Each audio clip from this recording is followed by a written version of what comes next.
जय Hind students. I hope कि आप सभी लोग स्वस्थ होंगे। आप सभी की प्रिपरेशन अच्छी चल रही होगी। हम लोग आज से एमपीपीएससी एग्जाम की तैयारी शुरू कर रहे हैं, जिसमें सबसे पहले हम लोग पढ़ने वाले हैं हिस्ट्री के बारे में। एमपी की हिस्ट्री और इंडियन हिस्ट्री, इन दोनों को हम साथ में लेकर के चलेंगे। लेकिन कुछ बेसिक नॉलेज ऐसे हैं जो चाहे एमपी की हिस्ट्री पढ़े तब भी आपको पढ़ना है, चाहे आप इंडियन हिस्ट्री पढ़े तब भी आपको पढ़ना है। तो वो हम सबसे पहले पढ़ेंगे। अब हम सबसे पहले सबसे इम्पोर्टेंट चीज की बात करते हैं। जब भी आप इंडियन हिस्ट्री के बारे में पढ़ेंगे या फिर एमपी की हिस्ट्री के बारे में पढ़ेंगे, तो हिस्ट्री अपने आप में बहुत बड़ा होता है। इसलिए उसे समझने के लिए कि ये किस क्रम से चला था, उसे समझने के लिए 3 पार्ट में बांट करके पढ़ते हैं। सबसे पहला क्या आता है, वो है एंशिएंट। दूसरे में आता है मिडाइवल। तीसरे में आता है मॉडर्न हिस्ट्री। चाहे आप इंडियन हिस्ट्री को पढ़ें या फिर चाहे एमपी की हिस्ट्री पढ़ें, ये दोनों में ही आपको इसी तरीके से पढ़ना होगा। तब आपको क्रम से हर एक चीज समझ में आएंगी। अब जब हम लोग हिस्ट्री पढ़ने वाले हैं तो सबसे पहले पढ़ेंगे एंशिएंट हिस्ट्री, मतलब कि प्राचीन इतिहास। भारत में प्राचीन इतिहास किस तरीके से रहा है, इसका क्रम किस टाइप से चला था, कौन से शासक पहले आए, कौन सा वंश पहले आया, इस पर हम लोग बात करेंगे। चैप्टर वाइज हम लोग पढ़ने वाले हैं। इसका इंडेक्स आपको शेयर कर दिया जाएगा। एंशिएंट हिस्ट्री जब हम कंप्लीट कर लेंगे तो उसके बाद मिडाइवल हिस्ट्री पढ़ने वाले हैं। मिडाइवल हिस्ट्री जब कंप्लीट कर लेंगे तो उसके बाद हम मॉडर्न हिस्ट्री पढ़ने वाले हैं। एंशिएंट हिस्ट्री में हमारा सबसे पहला चैप्टर है प्राचीन भारतीय इतिहास के स्रोत। इसका मतलब है कि कौन कौन से सोर्सेज हैं जिसके माध्यम से पता चला है हमें कि पहले के शासक या पहले के लोग किस टाइप के थे, क्या क्या चीजें जानते थे, क्या नहीं जानते थे, कैसा उनका रहन सहन था, कैसा नहीं था। ये सब कुछ किसी न किसी सोर्स के माध्यम से पता चला है। तो वो कौन कौन से सोर्सेज हैं, इसको हम जानने वाले हैं। अब जब आप हिस्ट्री पढ़ रहे हैं तो सबसे पहला मन में सवाल होना चाहिए कि हिस्ट्री या इतिहास क्या है, इसका सबसे पहले यूज किसने किया था। तो यहाँ पर सबसे पहले कि इतिहास को हम हिस्ट्री कहते हैं, और हिस्ट्री शब्द की जो उत्पत्ति है ये ग्रीक शब्द हिस्टोरिया से हुई है। हिस्टोरिया का मतलब होता है, या हिस्ट्री का मतलब होता है खोजना या जानना। इसका सबसे पहला यूज हेरोडोटस ने किया था, और इसी वजह से इतिहास का पिता कहा जाता है। मतलब कि इतिहास का पिता किसे कहा जाता है, हेरोडोटस को कहा जाता है। ये एग्जाम में पूछा जा चुका है, ये आपको पता होना चाहिए। दूसरी चीज, इतिहास 3 शब्द से मिलकर बना है, इति ह धन हास। इसका मतलब होता है कि ऐसा ही हुआ था। इसके बाद इतिहास के काल को 3 भागों में बांट कर देखा जा सकता है। इसका मतलब ये है कि जब हम हिस्ट्री पढ़ते हैं तो हिस्ट्री में भी अलग अलग पार्ट हमने पढ़ा, ancient history, medieval history, modern history. अब जब एंशिएंट हिस्ट्री को पढ़ रहे हैं तो वो भी 3 पार्ट में बटा हुआ है। मतलब कि शुरुआती काल में, शुरुआती टाइम पर किस टाइप से चीजें चल रही थी। सबसे पहला है प्राग ऐतिहासिक काल, दूसरा है अद्य ऐतिहासिक काल, और तीसरा है ऐतिहासिक काल। ऐतिहासिक काल को इंग्लिश में प्री हिस्टोरिक टाइम्स बोलते हैं, अद्य ऐतिहासिक काल को इंग्लिश में प्रोटो हिस्टोरिक पीरियड बोलते हैं, और ऐतिहासिक काल को हिस्टोरिकल पीरियड बोलते हैं। अब इसे थोड़ा सा डिटेल में समझते हैं, क्योंकि ये मेंस एग्जाम में अक्सर पूछा जाता है, प्राग ऐतिहासिक काल क्या है, ऐतिहासिक ऐतिहासिक काल क्या है, या फिर प्री हिस्टोरिक टाइम्स क्या है। 30 शब्दों में आंसर बताइए। तो आपको ये सब पता होना जरूरी है। सबसे पहले बात करते हैं प्री हिस्टोरिक टाइम्स के बारे में। देखिए, इस टाइम पर आदमी को ये तो पता चल गया था कि वो आदमी है और जीव जंतुओं से थोड़ा सा अलग है। उसके 2 हाथ है, उसके 2 पैर हैं। धीरे धीरे करके इतना वो जान गया था। आग कैसे जलाते हैं, पत्थरों से कुछ कुछ सामान कैसे बनाते हैं, ये वो सीख लिया था। लेकिन ये नहीं सीखा था कि उसको कपड़े कैसे पहनना है, ये नहीं सीखा था कि उसको पढ़ना लिखना आना चाहिए, उसको अच्छे से साफ सुथरे किस तरीके से रहना है, घर में रहना है या नहीं रहना है, घर कैसे बनता है, ये सब चीजें उस टाइम पर उसने नहीं सीख रखा था। गुफाओं में रहता था। अब क्या है कि जब गुफाओं में रहता था, छोटी मोटी चीजें ही सीखा था। तो उस टाइम पर पढ़ा लिखा भी नहीं था, और पढ़ा लिखा नहीं था इसका मतलब है कि उस टाइम की लिखी हुई चीजें हमें नहीं मिलेंगी। लिखी हुई चीजें तो नहीं मिलती थी, लेकिन ये लोग कुछ डायग्राम बनाते थे अपने हिसाब से। वो डायग्राम पत्थरों पर उकेरे हुए थे, और पत्थरों पर से जो डायग्राम है वो आसानी से नहीं जाता है। तो ध्यान देना है कि इस टाइम पर लिखित साधन, लिखित सोर्स उपलब्ध नहीं है, लेकिन डायग्राम से रिलेटेड डायग्राम बनाए हुए हैं, कुछ चित्र वित्र उकेरे गए हैं, वो पत्थरों पे, गुफाओं पे मिल जाती हैं। तो इस टाइम का जो मनुष्य है, कि किस टाइप से रहन सहन था वो चित्रों के माध्यम से ही पता कर पाते हैं। तो प्राग ऐतिहासिक काल के बारे में या प्री हिस्टोरिक टाइम्स के बारे में जब भी आप जानने को निकलेंगे, या वो इतिहासकार जो पुरानी चीजों को देख करके हिस्ट्री लिखते हैं, ये जब भी जानने गए हैं तो वो केवल पत्थर पर लिखी या पत्थर पर उकेरी हुई चीजों को समझते हैं और फिर अपना इतिहास लिखते हैं। एक यही माध्यम है जो जान पाते हैं कि पहले के इंसान किस टाइप से थे।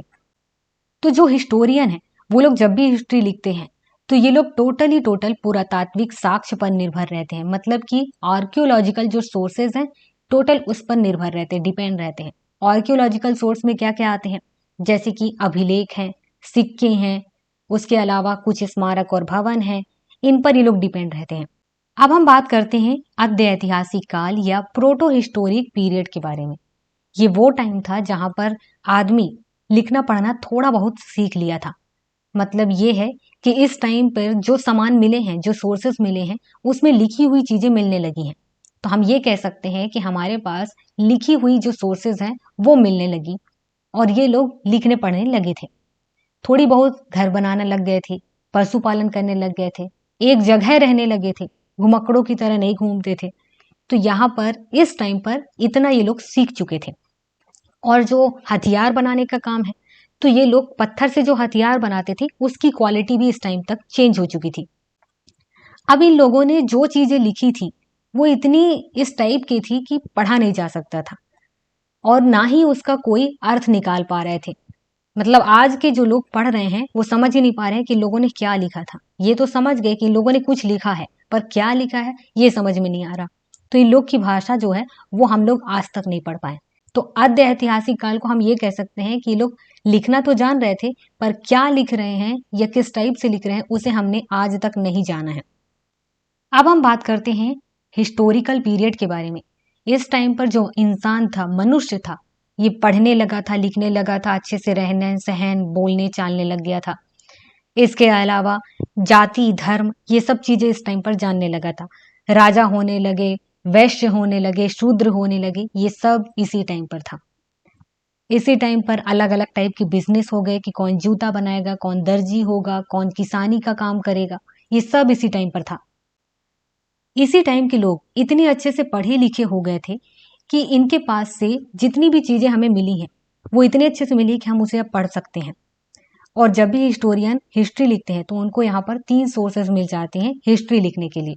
एक आर्कियोलॉजिकल सोर्स, दूसरा लिटरेरी सोर्स।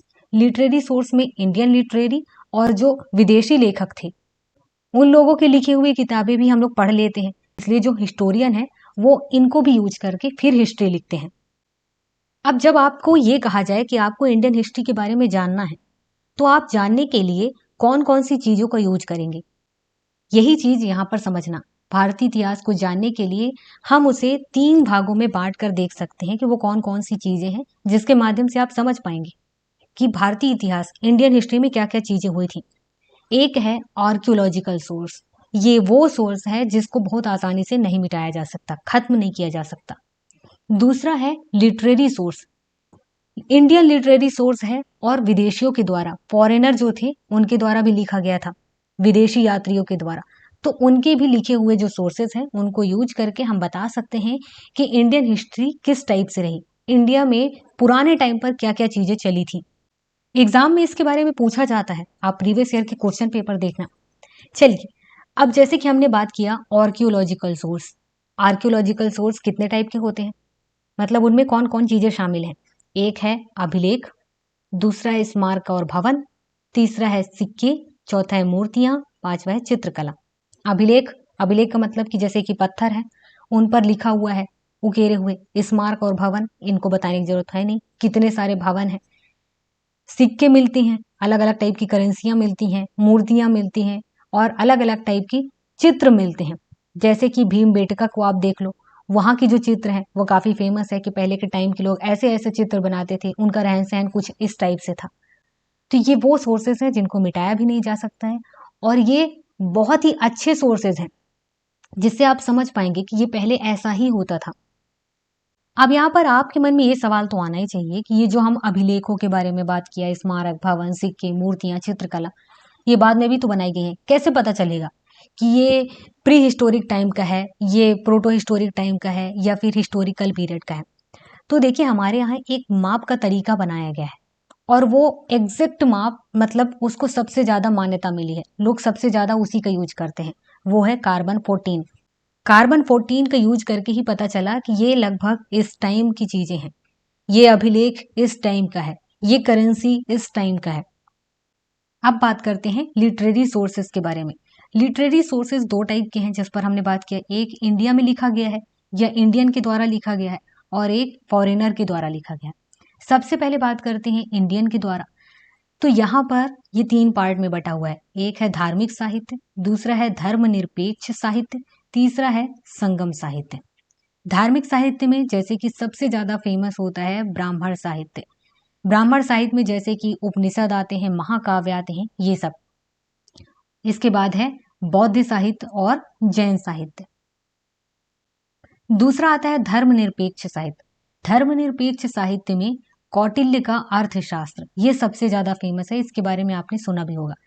तो कौटिल्य के द्वारा लिखा गया जो अर्थशास्त्र है, इसके माध्यम से हमें पता चल पाता है कि मौर्य काल में किस टाइप की अर्थव्यवस्था थी, उस टाइम पर किस टाइप का समाज था, क्या रूल्स रेगुलेशंस थे, ये कौटिल्य के अर्थशास्त्र से पता चल पाता है। इसके बाद कल्हड़ की राजतरंगड़ी है, बाण भट्ट का हर्ष चरित्र है। इसके बाद है संगम साहित्य। संगम साहित्य का तिरुकुरल, शिल्पादिकरम, मणिमेखले। इसके बाद विदेशी लेखक है। विदेशी लेखक अलग अलग एरिया से आए हुए थे, कुछ लोग आए थे यूनान और रोम की तरफ से, कुछ लोग चीन से आए थे और कुछ लोग अरब से आए हुए थे। जो लोग यूनान और रोम से आए हुए थे उनमें हैं मेगस्थनीज, हेरोडोटस, निर्याकस और भी कई लोग थे, लेकिन एग्जाम्पल में आप इनको समझिए। दूसरा है चीन की तरफ से ह्यूइनसांग और फायान आया हुआ था। और तीसरा है अरब यात्री अबू रिहान, अल बरूनी, अल मसूदी। जब भी हिस्ट्री पढ़ेंगे तो आपको इनका नाम देखने को मिल जाएगा। अब हम बात करते हैं अभिलेख या एडिक्ट्स के बारे में। अभिलेख क्या होते हैं? तो देखिए, पुरातात्विक साक्ष्य के अंतर्गत सर्वाधिक महत्वपूर्ण साक्ष्य अभिलेख के हैं। मतलब कि जो आर्कियोलॉजिकल सोर्सेज हैं, पत्थरों पर लिखी हुई चीजें इतनी आसानी से मिटाई नहीं जा सकती हैं, इसलिए सबसे अच्छा और यूं कह सकते हो कि प्रूफली हम उस पर यकीन कर सकते हैं। इसको इतनी आसानी से मिटाया नहीं जा सकता है, इसलिए हम इस पर भरोसा कर सकते हैं। ये तो रहा, हम परिभाषा के तौर पर लिख सकते हैं। एग्जाम के लिए जो सबसे ज्यादा इंपॉर्टेंट है वो ये है अभिलेख, शासक और विषय। यहां पर से डायरेक्ट क्वेश्चन पूछे जाते हैं, तो ये आपको रट लेना है। देखिए, हाथी गुफा अभिलेख से हमें खारवेल शासक के बारे में जानकारी मिलती है कि उसने किस टाइप से शासन किया था और उसके बारे में क्रम से उसके बारे में जानकारी मिलती है। जूनागढ़ अभिलेख से हमें रुद्र दामन राजा या शासक के बारे में पता चलता है। इस टाइम पर उसने कहाँ कहाँ विजय हासिल की, उसका व्यक्तित्व किस टाइप से था, इसके बारे में पता चलता है। नासिक अभिलेख शासक गौतम बलश्री से संबंधित है और इस टाइम पर सातवाहनकालीन घटनाओं के बारे में भी पता चलता है। चौथा है प्रयाग स्तंभ लेख, समुद्रगुप्त से संबंधित है। देखिए, यहाँ पर जितने भी ये स्तंभ लेख अभिलेख के बारे में हमने बताई है, ये एग्जाम में हमेशा पूछा जाता है, तो इनको तो रट ही लेना। और ये समुद्रगुप्त की विजय और नीतियों का वर्णन करता है। मतलब कि प्रयाग स्तंभ लेख को जब पढ़ेंगे तो आपको समुद्रगुप्त ने कहाँ कहाँ विजय हासिल किया, कौन कौन सी नीतियों को अपनाया, इसके बारे में उसमें लिखा हुआ है। इसके बाद ग्वालियर अभिलेख है जो कि भोज प्रतिहार से संबंधित है। इसमें गुर्जर प्रतिहार शासकों के विषय के बारे में जानकारी मिलती है। मंदसौर अभिलेख से मालवा नरेश यशोवर्मन के बारे में जानकारी मिलती है। उस टाइम पर कौन कौन सी सैनिक उपलब्धियां थी, इसमें ये वर्णन है। इसके बाद एहोल अभिलेख है जिससे पुलकेशिन द्वितीय के बारे में पता चलता है कि उसने कहाँ कहाँ युद्ध किया था। इसके बाद स्मारक और भवन, मोनूमेंट्स एंड बिल्डिंग्स के बारे में बात करते हैं। तो पहले के टाइम के लोग किस टाइप से घर बनाते थे, बिल्डिंग किस टाइप से बनाते थे, कौन सा मटेरियल यूज करते थे, किस टाइप की डिजाइनिंग देते थे, ये कहाँ से पता चला? ये यहीं से पता चला। इसके बाद आते हैं सिक्के। जैसे कि हम खुदाई करते हैं, देखते होंगे कि जनरली न्यूज में मिलता है, और फिर उसके बाद जो आर्कियोलॉजिकल सोर्सेज ढूंढने वाले लोग होते हैं, वो लोग जब ढूंढ रहे होते हैं तो पता चलता है कि अलग अलग टाइप के सिक्के मिले हुए हैं, सोने के सिक्के, शीशे के सिक्के, तांबे के सिक्के। इनमें अलग अलग टाइप की डिजाइन है, अलग अलग टाइम के, अलग अलग पीरियड के ये लोग हैं, ये सब पता करते हैं। तो ये भी आर्कियोलॉजिकल सोर्स के रूप में है। इसे इतने आसानी से खत्म नहीं किया जा सकता, हटाया या मिटाया नहीं जा सकता। इसके बाद बात करें मूर्तियां और चित्रकला या पेंटिंग के बारे में, तो ये एक ऐसी चीजें हैं, इनको इतनी आसानी से खत्म नहीं किया जा सकता। कई सारी मूर्तियां हैं जो अभी भी मिलती हैं, कई सारे पेंटिंग्स हैं जो अभी भी मिलते हैं। अगर देखिए पेंटिंग कागज में की जाती है तो कब का खत्म हो चुका होता, लेकिन पहले के टाइम पर कागज तो था नहीं, इसलिए पेंटिंग पत्थरों पे किया जाता था, अलग अलग धातुओं की बनी हुई चीजों पे किया जाता था, तो वो आज भी हमें मिल जाते हैं। इसके वजह से हम पता कर पाते हैं कि पहले के टाइम के लोग किस टाइप से मूर्तियां बनाते थे, कौन कौन से धातुओं का उनको ज्ञान था, और कौन कौन से टाइप के ये लोग चित्र बनाते थे।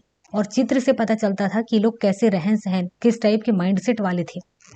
देखिए जब भी आपसे कोई पूछे कि हिस्ट्री के बारे में आपको जानना है, तो वो कौन कौन सी चीजें हैं जिसकी वजह से आपको पता चल पाएगा और हम यकीन कर पाएंगे कि हाँ पहले ऐसा ही हुआ था। तो आपके पास आंसर होगा, दो चीजें हैं, एक है आर्कियोलॉजिकल सोर्स और दूसरा है लिटरेरी सोर्स। आर्कियोलॉजिकल सोर्सेस पर हम सबसे ज़्यादा यकीन कर सकते हैं क्योंकि इनको आसानी से खत्म नहीं किया जा सकता। कहेंगे कौन कौन से आर्कियोलॉजिकल सोर्स होते हैं, तो आपको बताना है कि जैसे कि अभिलेख हैं, सिक्के हैं, मूर्तियां हैं, चित्रकला है, इनको इतनी आसानी से नहीं हटाया जा सकता क्योंकि पहले ये पत्थर पे रहा करते थे और पत्थर के बेस पर ही है जो आज भी हमें मिल जाती हैं। हाँ, अगर ये कच्ची मिट्टी की बनी होती तो हो सकता है कि ये खत्म हो चुका होता। इसके बाद हमारे पास लिखी हुई चीजें भी हैं, और उन लिखी हुई चीजों पर हम इसलिए भरोसा कर सकते हैं क्योंकि एक ही टाइम पर कई अलग अलग लोगों ने उसी बात को सेम तरीके से लिखा हुआ है। हाँ, लिखने का जो वे है या बताने का वे अलग है, लेकिन लिखा वही चीज है, इसलिए हम यकीन कर सकते हैं। तो यहाँ पर हमारा ये चैप्टर कंप्लीट होता है, और इसमें से दो चीजें हैं जो आपको मुंह जबानी याद होनी चाहिए। एक है कि ये जो आर्कियोलॉजिकल सोर्स और लिटरेरी सोर्स की हमने बात किया, ये आपको टोटल याद होना चाहिए, इसी डिजाइन में याद होना चाहिए। दूसरा है कि हमने अभिलेख, शासक और विषय के बारे में बताया, ये आपको याद होना चाहिए। एग्जाम में इन दोनों ही टॉपिक से क्वेश्चंस आते हैं।